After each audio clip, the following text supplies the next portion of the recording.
issue of smart streetlight cameras goes before the San Diego City Council. We'll take you inside the meeting. Are your energy bills costing more right now? I'm Shanna Handy working for you to figure out why and what you can do. I wish I could say there was relief in the heat, but we're looking at yet another warm up as we go into the weekend. Details ahead. Why neighbors say this broken fence could lead to fire hazards in Normal Heights. And the big reward California's wine country is reaping from our rainy winter. CBS 8 News Live at 6 starts now. Supporters say it's a matter of safety, but people against smart streetlights call it an invasion of privacy. Good evening. Thanks for joining us. I'm Marcella Lee. I'm Carlo Cicchetto. Despite those complaints, just moments ago, a San Diego City Council committee pushed forward to the full council a plan to install hundreds of those surveillance devices. CBS 8's Brian White reports. There's no reason not to allow our officers to use this common tool that is already used virtually everywhere in society. How am I supposed to trust that they will move with this technology in an ethical way? Public speakers both for and against lined up at City Hall today as San Diego police made the case for installation of 500 streetlight cameras and automated license plate readers. Total cost of $4 million. This big brother tactic of watching the community, surveilling us, we not knowing where this information goes, violates our civil rights. Opponents gathered in the courtyard an hour before the meeting to voice their concerns about this technology. It's an affront to the basic concept of not only privacy, but even the United States Constitution. Inside the meeting, a representative from the San Diego Deputy District Attorneys Association offered reasons why these cameras are needed. I can tell you that they are an important tool for protecting the innocent, for solving murders, and bringing closure to victims of crime. Last month, the city's appointed Privacy Advisory Board rejected the proposal for what they say is lack of transparency into data collection. This information is crucial to us re-engaging in these technologies. We're about smart technologies, responsible technologies that actually take into consideration all of the concerns that are being brought here today. Larry Webb is president of the Mission Beach Town Council, which voted to support these cameras as an investigative tool. We use them at home, we use them in businesses, we use them everywhere. Why shouldn't the police department use them as well to help solve crimes? Not to surveil people, but to use as an investigative tool. Ultimately, the Public Safety Committee voted 3-1 to move the smart streetlight proposal forward to the full city council. But still, some remain skeptical. I say you prove to me that they can't track me, and what is the punishment documented for tracking me and my people. While others welcome the advantages of these cameras for police. If you're out in the public, everybody has a cell phone. They're taking pictures of you. This is just a tool to help solve crime. At San Diego City Hall, Brian White, CBS 8. All right, our heat wave is keeping firefighters on high alert. Crews got a quick handle today on a brush fire near the intersection of Highways 78 and 79 in Santa Isabel. And we are all feeling that heat too, with no relief coming soon, according to Chief Meteorologist Carly Chavis. She's here early now with your first forecast. We keep saying, when's it going to end? When's it going to end? You finally have stopped asking when it's going to end. I did. Unfortunately, I wish I could say that we were going to see an end fairly soon, but we're really not. Your 8-day, you're going to see warmer than usual temperatures even into next week and still feeling the heat of the 90s across inland areas. The only slight relief that would be there is the fact that it's not going to be at the threshold of maybe a heat advisory, but you'll see that coming up in your 8-day.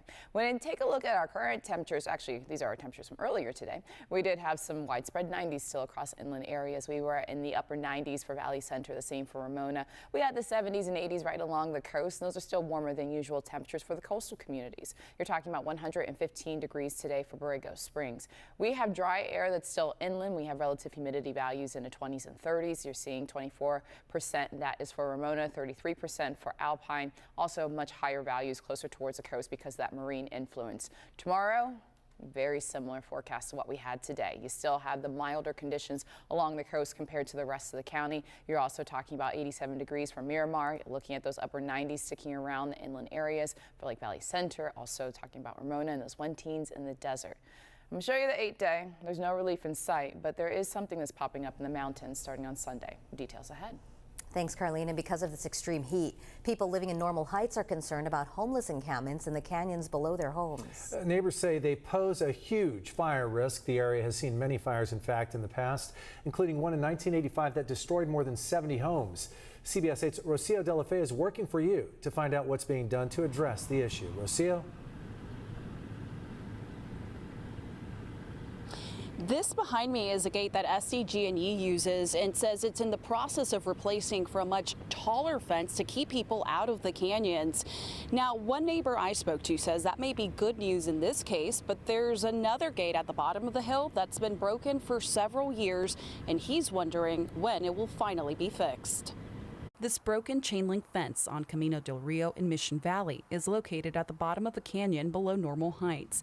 Gerald Scholin has been living in the Normal Heights neighborhood for nearly 30 years and says he and other neighbors are worried about the potential fire risk in the canyons. Everybody's fearful of it and they're really scared of what's going on. Scholin says the escaping hole has been in the fence for several years and it allows the homeless access inside the canyons. In this Google Maps satellite picture taken in 2022, you can see the hole is still there. He says he's been going back and forth with SDG&E and the city for about 4 years on getting it fixed. We don't want to see that happen again. We don't want to see firefighters put at risk. Back in 1985, a fire fueled by heavy brush and strong winds raced up the canyons and destroyed a total of 76 homes and damaged nearly 60 others. Phyllis House Cepeda, who also lives in the neighborhood, was here back in 1985 as the fire came dangerously close to her mother's house. There was a big loss for the people in the neighborhood. We continued to tell the story. We continued to commemorate the date, June 30th, 1985. Phyllis says she's seen people inside the canyons. Seen trash, maybe some tents, food debris, clothing, bikes, things like that, yeah. But she believes the fire danger is present with or without homeless people inside the canyons. The Normal Heights fire is part of the reason why Scholin says he's been trying to put pressure on SDG&E and the city to address the gates on both sides of the hill. In a statement, SDG&E, which has access easements for major transmission lines and high-pressure gas lines, says it has been made aware of the safety concerns of customers and is in consultation with the city of San Diego to replace the 3-foot fence with a 6-foot fence. But the company says that the fence on Camino del Rio South is located on private property, which belongs to the Carmelite Monastery. I reached out to the monastery but was unable to reach anyone regarding the broken fence. The only reason that gate is there is to service the easement, to allow the SDG&E trucks come in there. The church has no need for a gate down there.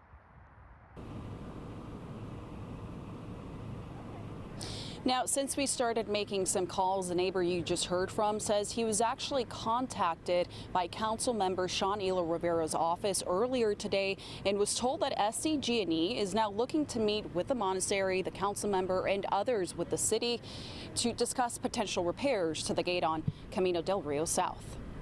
Really easy to understand why people who live in the area are so concerned, Rocio. Is there any time frame for when those repairs could happen? Well, no date has been set for that we know of so far, but the council president did reach out to us and did say that his office will, quote, continue to work with residents and the parties involved to protect the safety of neighbors and their homes. Back to you. Rocio De La Fe reporting from Normal Heights. Thanks, Rocio. And here at CBS 8, we want to help solve problems that are affecting you. If there's something you'd like us to look into, please email us at workingforyou@cbs8.com.